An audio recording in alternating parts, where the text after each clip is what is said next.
प्रवाहानं थैमान घातलेला आहे आणि त्यासाठी राज्यभर आणि जिल्हाभर आमच्या नेत्यांनी, प्रांताध्यक्षांनी, राज्याच्या विरोधी पक्ष नेत्यांनी आणि राज्याच्या मुख्यमंत्री उपमुख्यमंत्र्यांनी काही भागामध्ये जिल्ह्यामध्ये दौरे केले. परंतु दौरे केल्यानंतर सुद्धा तहसीलदाराकडनं, जिल्हाधिकाऱ्याकडनं नुकसानाची पाहणी झाली. डेऱ्याची टीम आली दिल्लीवरून, त्यांनी पाहणी केली. परंतु शासनातर्फे अजूनपर्यंत कुठलीही घोषणा, साधी घोषणा सुद्धा करण्यात आली नाही. जिल्ह्याच्या माजीच्या माजी पालकमंत्र्यांनी सुद्धा एक अनपेक्षित व्हिडिओ कॉन्फरन्सिंग घेतली कलेक्टरसोबत. त्यासोबत सर्व जिल्ह्याचे तहसीलदार, SDO आणि स्थानिक त्यांचे कार्यकर्ते उपस्थित होते. समजा ते कधी विसी होत नाही, परंतु अति उत्साहामुळे काही लोकांनी घेतली. तर त्यांनी सुद्धा मागणी केली आमच्याप्रमाणे की बा 1 लाख रुपये हेक्टरी मदत मिळाली पाहिजे, ओला दुष्काळ जाहीर झाला पाहिजे. परंतु आणि मध्यंतरी मुंबईला आम्ही सुद्धा म्हणजे आमचे नेते बाळासाहेब थोरात, राज्याचे अध्यक्ष नानाभाऊ पटोले, विजय भाऊ आणि आम्ही 25 आमदार आम्ही सह्याद्रीमध्ये सह्याद्रीला माननीय मुख्यमंत्री भेट घेण्यासाठी जाणार होतो किंवा गेलो होतो. पण काही वेळेवरच मुख्यमंत्री तब्येत खराब झाली, त्यामुळे आमचं शिष्टमंडळ जरा भेटू शकलो नाही. परंतु अनेक शिष्टमंडळांनी, विशेषतः अजितदादा पवार आणि विरोधी पक्षनेते म्हणून दोघांतिघांची भेट घेतली, मुख्यमंत्र्यांची, उपमुख्यमंत्र्यांची आणि सचिवाची. परंतु अजूनपर्यंत कुठलीही घोषणा, साधी घोषणा सुद्धा ते करू शकले नाही किंवा केली नाही. त्यामुळे या राज्यामध्ये असणारं हे 2 लोकांचं मंत्रिमंडळ हे कितपत खरं मंत्रिमंडळ आहे किंवा कितपत त्यांना अधिकार आहे याचा विचार करता तर आपण तुम्ही चौथा स्तंभ म्हणून तुम्ही करणं आवश्यक आहे आणि लोकांसमोर ती बाजू मांडणं सुद्धा आवश्यक आहे. दुसरा महत्त्वाचा विषय असा आहे की आमच्या 13 मे ते 15 मे या दरम्यान जे उदयपूरला आमचं अधिवेशन झालं, आमचं म्हणजे आमच्या काँग्रेस पक्षाचं, अखिल भारतीय काँग्रेस पक्ष, आणि त्या अधिवेशनामध्ये आझादी का अमृत महोत्सव हा कार्यक्रम करण्याचं आमच्या नेत्या, अखिल भारतीय काँग्रेसच्या अध्यक्षा श्रीमती सोनिया गांधी यांनी ठरवलं. आणि त्यानुसार आझादीचा अमृत महोत्सव त्यासाठी आमचे युवा नेते राहुलजी गांधी 2 ऑक्टोबरपासून देशामध्ये पदयात्रा करणार आहे. पण त्या अगोदर आझादीचा अमृत महोत्सव आणि हा तिरंगा खरं पाहिलं तर देशाला स्वातंत्र्य मिळण्याच्या अगोदर जी स्वातंत्र्यपूर्व लढाई झाली, त्या लढाईमध्ये मग ते महात्मा गांधी असो, सरदार वल्लभभाई पटेल असो, मौलाना आझाद असो, शहीद भगतसिंग असो, अनेक असे थोर नेते जे शहीद झाले, सुभाषचंद्र बोस असो, त्यांनी हा तिरंगा घेऊनच लढाई लढली आणि तिरंगा घेऊनच ते शहीद झाले. मग त्याच तिरंग्याला देशाचा झेंडा म्हणून त्याला आपण अशोक चक्र दिला आणि तो देशाचा झेंडा झाला. परंतु काही संस्था ज्या आता सत्ताधारी पक्षाच्या मातृसंस्था आहेत, त्यांनी या ट्रायकलरच्या झेंड्याला विरोध केला. तो म्हणे की तिरंगा में ट्रायकलर काय होना चाहिए. म्हणजे 2002 पर्यंत या लोकांनी विरोध केला. अशुभ होत आहे. आणि तेच लोक म्हणते की आझादी का अमृत महोत्सव, हर घर तिरंगा, हर घर तिरंगा हा नारा लावला असल्यामुळे कुठेतरी आम्ही सुद्धा काँग्रेसचे संपूर्ण कार्यकर्ते, विशेषतः राज्यामध्ये आणि जिल्ह्यामध्ये आमच्या विजयभाऊ वडेट्टीवार नेतृत्वाखाली संपूर्ण जिल्हा आम्ही बिंदू काढणार आहोत. त्याची सुरुवात त्यापासून आम्ही करणार आहोत. त्यासाठी आज आपल्याला इथं जिल्हाध्यक्षांनी नियुक्त केला आहे. आता याच्यानंतर सन्माननीय सुभाषभाऊ आणि सर्व काँग्रेसचे उपस्थित पत्रकार मित्र, आझादीच्या स्वातंत्र्याचा 75वा अमृत महोत्सव देशभर साजरा होतो आहे. या देशाला स्वातंत्र्य मिळून 75 वर्ष झाली आणि हा देश स्वातंत्र्यासाठी सर्वतोपरी योगदान काँग्रेस आणि काँग्रेसच्या विचाराच्याच मंडळींनी दिलेला आहे. रक्तही सांडलं असेल, बलिदानही दिलं असेल, जेलमध्ये जावं लागलं असेल, अनेकांना अनेक वर्ष कारावास झाला असेल, फासावर चढावं लागलं असेल. काँग्रेसच्या महात्माजींच्या विचारांना प्रेरित होऊन हे जन आंदोलन झालं आणि आधी स्वतंत्र झालं. हे कोणी नाकारू शकत नाही. आणि या स्वातंत्र्याच्या नंतर मतभेद विसरून, वैचारिक मतभिन्नता टाळून सर्वसमावेशक मंत्रिमंडळ जवाहरलाल नेहरूजींचं. त्यामध्ये थोडा विरोध होता वैचारिक, तरी श्यामाप्रसाद मुखर्जींना मंत्रिमंडळात घेण्याचं काम जवाहरलालजी केलं. बाबासाहेब आंबेडकरांचे सुद्धा वैचारिक मतभेद होते, परंतु जगातील सर्वात ज्ञानी माणूस त्यांना मंत्रिमंडळात घेऊन त्यांच्या माध्यमातून या देशाची संविधान तयार करण्याचं काम, सर्वात वस्तुस्थिती आणि इतिहास सगळं आपल्या पुढे आहे. आणि संपूर्ण त्यावेळेस देश स्वतंत्र होत असताना आत्ताचे सत्ताधारी कुठे होते हा प्रश्न अनेक पुस्तकातून मांडला गेलेला आहे. त्यावर आम्हाला अधिक भाष्य करायचे. परंतु मूलभूत प्रश्न बाजूला सारण्यासाठी नवीन काहीतरी करायचं हा नेहमीचा या केंद्रातील सरकारचं धोरण राहिलेलं आहे. आता घराघरात नोकरीची मागणी होती आहे. आता घराघरात नोकरी न देता झेंडा फडकवून तुम्हाला पोट भरता येईल असा नवा मंत्र त्यांना द्यायचा आहे. अनेकांना अजूनही हक्काचं घर मिळालेलं नाही, तर झेंडा लावणार कुठे हाही खरा प्रश्न. खरं तर पहिल्यांदा घर दिलं असतं तर स्वातंत्र्याचं महत्व आणि तिरंग्याचं महत्व त्या माणसाच्या मनात रुजलं असतं. परंतु अजूनही अनेकांना घरापासून वंचित राहावं लागतं, ही वस्तू. पण हे सगळे मूलभूत प्रश्न आहेत. त्यामध्ये महागाई आहे. आता अलीकडे जीएसटीवर लावलेला दर आहे, आपला जीएसटी लावलेला आहे अनेक जीवनावश्यक वस्तूवर. त्यामध्ये आता तुम्ही पोळी खाताय ती जीएसटी सोबतच खाताय. मीठ जर भाजी टाकत असाल तरी तो जीएसटी बरोबरच टाकत. कधी नव्हे इंग्रज होते तरी जीवनावश्यक वस्तूवर कुठलाही जुजबी कर लावलेला नव्हता. पण दुर्दैव या देशाचं की या देशामध्ये जीवनावश्यक वस्तूवर हा कर जीएसटी नावाचा लावला जाऊन सामान्य माणसाला त्याची झूल आता कशी पेटावी हा खरा प्रश्न उपस्थित आहे. अनेक विषय आहेत त्यामध्ये. या सगळ्या विषयाला डायव्हर्ट करायचं आणि आम्हीच खरे देशाचे देशभक्त आहोत, राष्ट्रभक्त आहोत, बाकीचे विरोधात बोलणारे देशद्रोही आहे हा समज अधिक दृढ करण्यासाठी हा नवीन एक फंडा असं मी म्हणतो की घराघरावर तिरंगा त्या दिवशी फडकवण्याचं आव्हान केंद्रातील सरकारने केलं. आमच्या हृदयामध्ये तिरंगा आहे, कारण हृदयात तिरंगा त्यासाठीच आहे की त्या देशाच्या स्वातंत्र्यासाठी ज्या विचाराच्या लोकांनी आहुती दिली, बलिदान दिलं, त्याच्या हृदयातून ते जाऊ शकतात. पण ज्याने तो मुळातच त्यांचा संबंधच नव्हता त्याला त्या तिरंग्याचं महत्वही कळणार नाही आणि तो कळूही शकत नाही. म्हणूनच खरं तर देशाच्या 75 वर्ष स्वातंत्र्याला महोत्सव साजरा करत असताना एक आज जो भारत विखरतो आहे पुन्हा तो भारत नव्यानं जोडण्याची आवश्यकता आहे. विखरता हुआ भारत फिर से जोडणे की आवश्यकता आहे. कारण मनामनामध्ये द्वेष निर्माण करण्याचं काम, जाती आणि धर्मामध्ये तेढ निर्माण करून होऊ शकण्याचं काम एकच विचार हा घेऊन पुढे चालण्याचं काम सुरू झालं. म्हणून आमच्या राष्ट्रीय नेत्या माननीय सोनिया गांधी यांच्या संकल्पनेतून जयपूर येथे झालेल्या अधिवेशनानंतर प्रत्येक आता आमचे 2 ऑक्टोबर पासून राहुलजींच्या नेतृत्वामध्ये भारत जोडो आंदोलनाची यात्रा निघणार आहे. काश्मीर, कन्याकुमारी ते काश्मीर असं तो प्रवास आहे. महाराष्ट्रामध्ये तब्बल 16 दिवस राहुल गांधींचा प्रवास आहे. अनेक जिल्ह्यामध्ये त्या प्रवासादरम्यान ते लोकांशी संवाद साधणार आहेत आणि त्यावर या सगळ्या विषयावर त्यांचा प्रकाश ते टाकणार आहेतच. परंतु महाराष्ट्रातील प्रत्येक जिल्ह्यामध्ये प्रदेश आणि केंद्र नेतृत्वाने दिलेल्या आदेशानुसार 75 किलोमीटर ही यात्रा, ज्याला भारत जोडो यात्रेचा प्रत्येक जिल्ह्यामध्ये आझादी गौरव पदयात्रा म्हणून या 75 वर्षाच्या आझादीला, 75 वर्षाच्या स्वातंत्र्याला त्याचा गौरव आम्हा सर्व भारतीयांना आहे.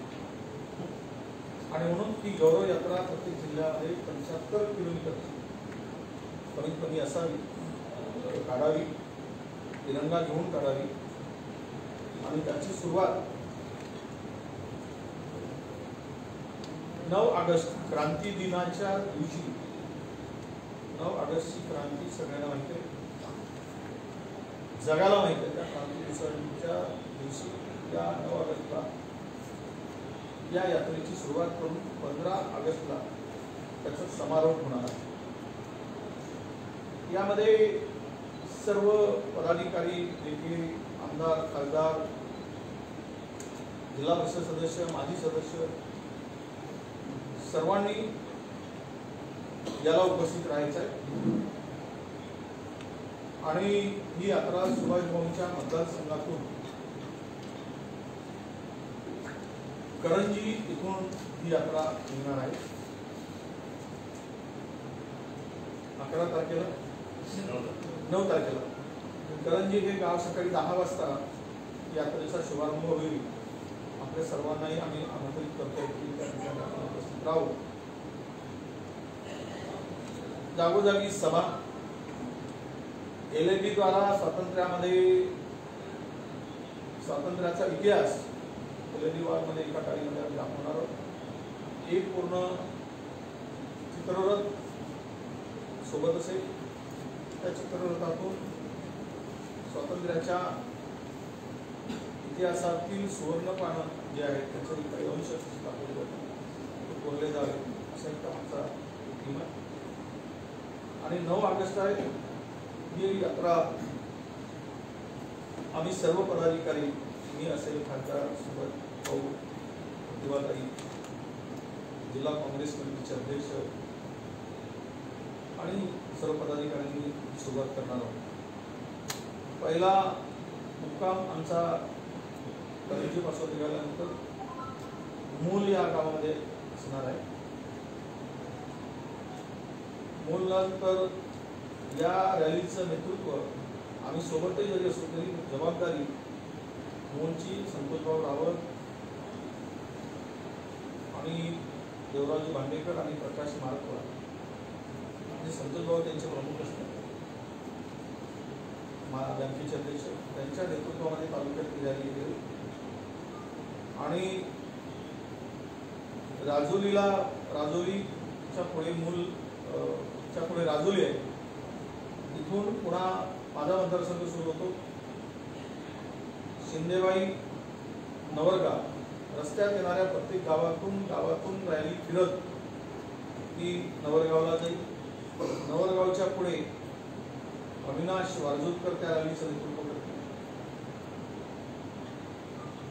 पहिला नेतृत्व सर्व आम्ही करू मूलपर्यंत संतोष रावतजी शिंदेबाईपर्यंत नेतृत्व करतील. आपल्या राजुलीपासून पुन्हा मी त्याचं नेतृत्व करेल. नंतर अविनाश वारजूतकर नेतृत्व करतील.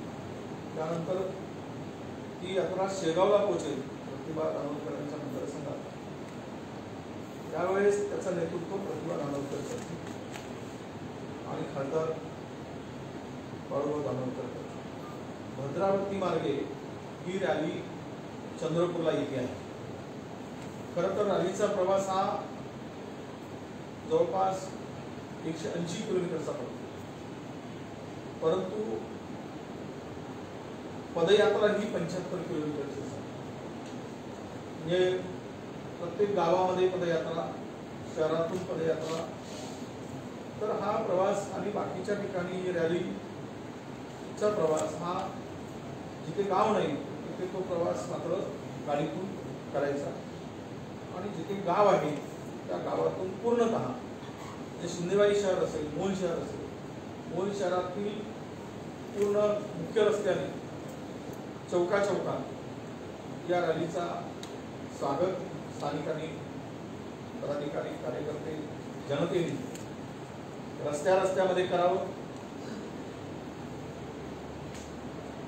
काही रथावरूनच जनतेला या गौरव यात्रेची माहिती आणि संबोधन, भाषण रथावरूनच आम्ही करणार आहोत. असा हा 180 किलोमीटरचा प्रवास करून 15 ऑगस्टला आमचे शहर अध्यक्ष, जिल्हा अध्यक्ष रामू तिवारी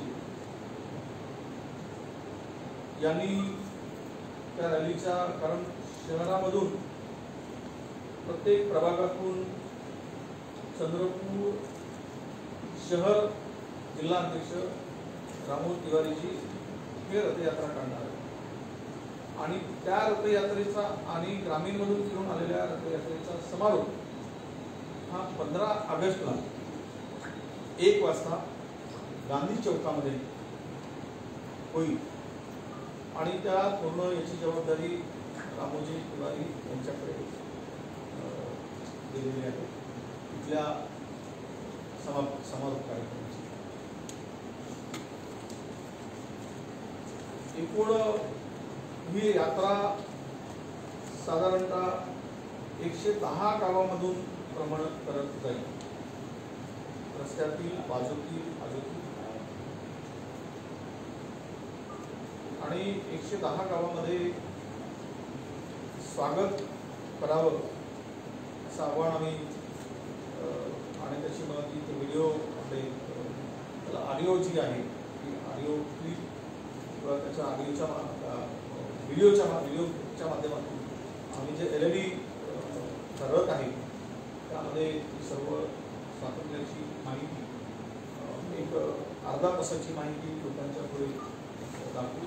काही वक्त्यांचे 10 मिनिटासाठी आणि ती यात्रा पुढे सरकत जाईल. यामधल्या एकूण ही 6 दिवस 9 ते 14ला 15ला समारोप आहे. 6 दिवसामध्ये आम्ही सगळे बरेच लोक, मी तर साधारणतः 3 दिवस या यात्रेमध्ये आहे. जिल्हाध्यक्ष आणि पदाधिकारी सर्वच आहे. सुभाषभाऊ 1 दिवस यात्रेमध्ये आहे आणि समारोपाला आम्ही सर्व यात्रेमध्ये सहभागी होत आहोत. ही माहिती आपल्याकडे आझादी गौरव पदयात्रा, गौरव यात्रा असं ह्या रॅलीचं नाव आहे. पावसाचे दिवस नक्कीच आहेत, परंतु 75 वर्ष या देशात लोकशाही जी टिकली, नांदली, हा देश 75 वर्षात सुईपासून अणुबॉम्ब बनवण्यापर्यंतची प्रगती केली. त्यामध्ये अनेकांनी फार मोठं योगदान दिलं. विज्ञान आणि तंत्रज्ञानामध्ये जगातील अनेक देशाबरोबर या देशाने बरोबरी साधली. त्यामध्ये अनेक पंतप्रधानांनी आपलं योगदान दिलं. ज्याने देश उभं करण्यासाठी योगदान दिलं. त्या सर्वांच्या वर छोटी छोटी 5 मिनिटाची 7 मिनिटाची माहिती देणारी व्हिडिओ आम्ही सगळ्यांच्याकडे करणार आहोत. मला त्याचा विषय एवढाच आहे की पाऊस सुभाषभाऊ म्हटल्याप्रमाणे भरपूर झाला. अजूनही 5 दिवसाचा अतिवृष्टीचा अंदाज आहे. मदत अजूनही मिळाली नाही. खरीप पीक पूर्णतः धोक्यात आलेला आहे. दुसरा खरीपाचा डबल पेरणी करूनही असलेला हंगाम कुठेही साधू शकत नाही अशा प्रकारची शेतकऱ्यांची स्थिती आहे. आणि मी जे ऐकलं आहे ते सांगतोय, 6,800 रुपये प्रमाणेच, म्हणजेच HDRFचे जे निकष आहेत त्या निकषा एवढेच मदत देण्याची चर्चा फक्त सुरू आहे. अजून घोषणा झालेली नाही, GR काढला गेलेला नाही. आपल्या जिल्ह्यातून सर्व माहिती मागवली गेली. कलेक्टरनी सर्वेक्षण करून सर्व माहिती दिली, जिल्ह्यातून दिली, पण अजूनही मदतीचा पत्ता नाही. पुढचा 8-10 दिवसांनी जर उघाडाला मदत मिळाली तर कुठून तरी काहीतरी बियाणे गोळा करून जे काही अर्ली व्हेरायटीज आहेत, 70 दिवसामध्ये येणारं पीक आहे, 75 दिवसामध्ये येणारं पीक आहे, ते बियाणं शेतकरी घेऊ शकला असता. पीक कर्ज उचललं होतं ते सर्व त्याचं त्यामध्ये खर्च झालेला आहे. तर कर्ज तर बोकांड्यावर बसलंच आहे, परंतु कुठलंही पीक मात्र हाती येईल अशी शक्यता नाही. आपला जिल्हा हा पूर्णतः खरीपावर अवलंबून आहे. रबीचा हंगाम आपल्या जिल्ह्यात फार कमी होता. गरीबाचा हंगाम जाणं म्हणजे शेतकऱ्याचं कबरडं होणं आहे आणि पुढचं त्याचं वर्ष 1.5 वर्ष त्याला उभं राहताना अडचणी येणार आहे.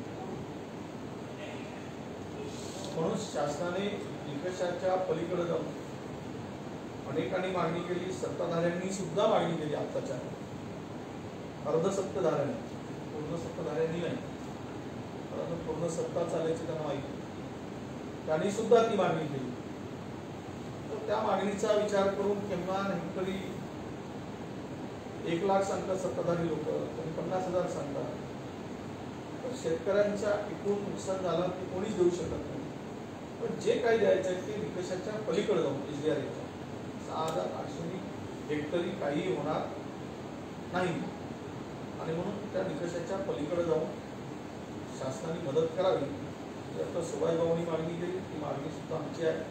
परंतु आजच्या बैठकीचा फोकस हा मुद्दा की 75व्या स्वातंत्र्याच्या अमृत महोत्सवाच्या निमित्तानं निघणाऱ्या या रॅलीचा आहे, यात्रेचा आहे आणि आपण या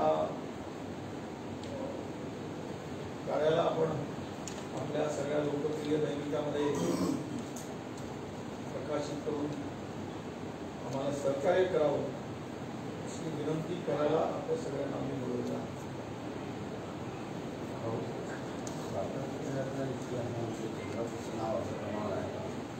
स्वातंत्र्य व्हायच्या आधी सर्वप्रथम स्वातंत्र्य झाल्याची नोंद जिल्ह्यात असं असताना ही यात्रा ही सुरुवात आणि समारोप चिमूरचा उल्लेख चिमूरला यात्रा पोहोचते.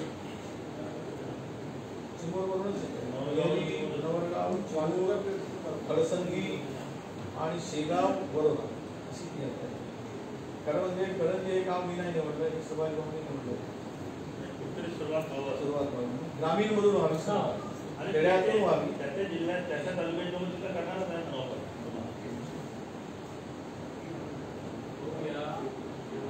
काँग्रेसचे नेते आणि कार्यकर्ते आपापल्या घरावरून तिरंगा फडकवणार आहे. काँग्रेसचे नेते आणि कार्यकर्ते आपापल्या घरावर तिरंगा फडकवणार आहे. फडकवणार नाही, फडको ज्याला ज्याच्या मनात तिरंगा आहे त्याला फडकवण्याची गरज नाही. ज्याच्या हृदयात तिरंगा आहे, ज्याच्या विचारातच तिरंगा आहे त्याला दाखवण्याची गरज वाटत नाही. पण ज्यांना आम्हाला वाटतं की आमच्या हृदयात आहे तरी पण आम्ही फडकवू. असं नाही की कोणी आदेश दिला म्हणून फडकवत आहे असं मी कोणाला बंधनकारक आम्ही करू शकत नाही. काँग्रेस कार्यकर्त्यांनी प्रत्येकाच्या घरावर झेंडा फडकवावा असं आमचं, त्याला जे वाटतं ते त्यांनी करा.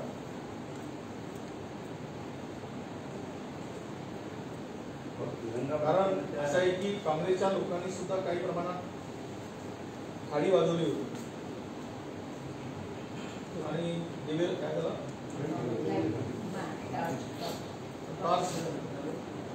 थाळी वाजवली, खाली वाजवली. काँग्रेसच्या पण कार्यकर्त्यांनी वाजवले होते, पण कोरोना गेला नाही, तो पुन्हा वाढला. त्यामुळे तो वेगळा विषय आहे. पंतप्रधानांनी सांगितलं आता तिरंगा लावा म्हणजे पहिल्यांदा आम्ही तिरंगा लावायच्या प्रमाणे ज्याच्यावर घर आहे तो तिरंगा लावेल, पण ज्याला घरच नाही त्याने तिरंगा कुठे लावा. याचंही उत्तर सत्ताधाऱ्याकडून मिळण्याच्या पेक्षा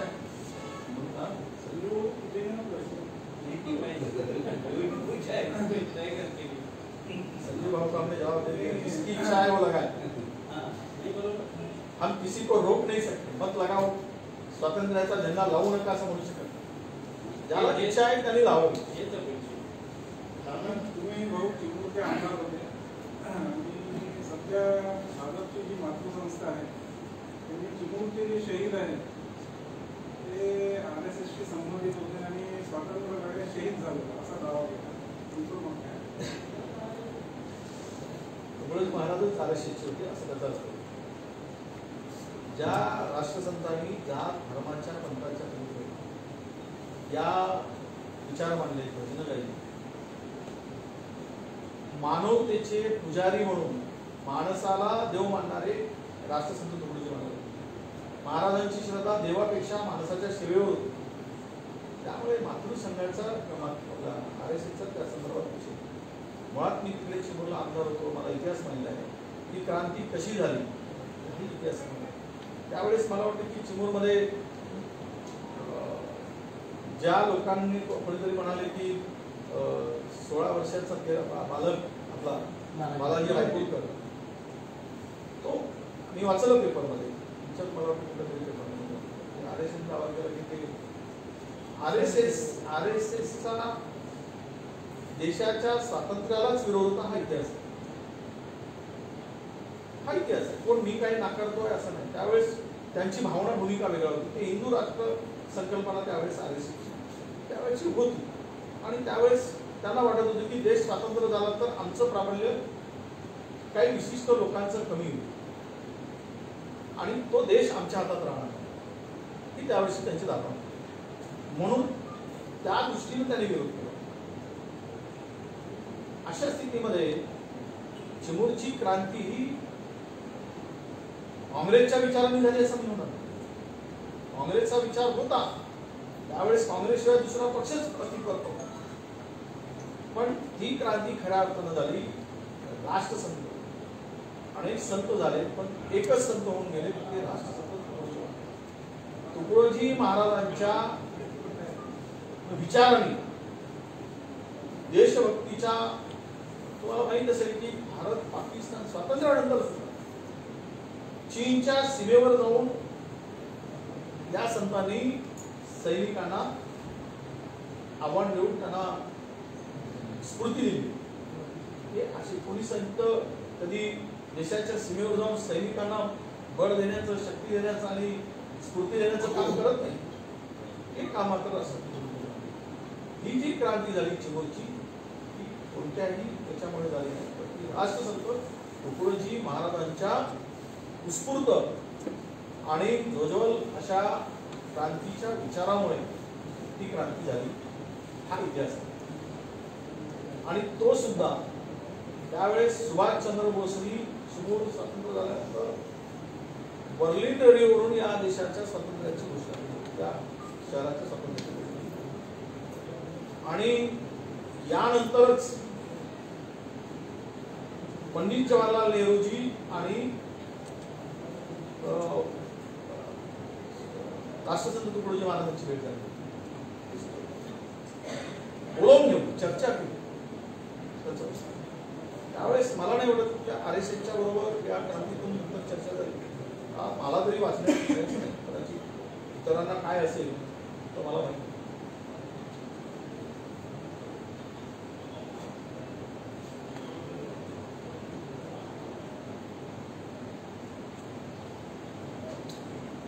येस, थँक्यू. नमस्कार. आज होत आहे म्हणजे उद्या आहे का?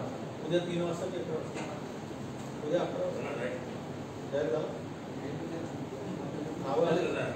नाव आहे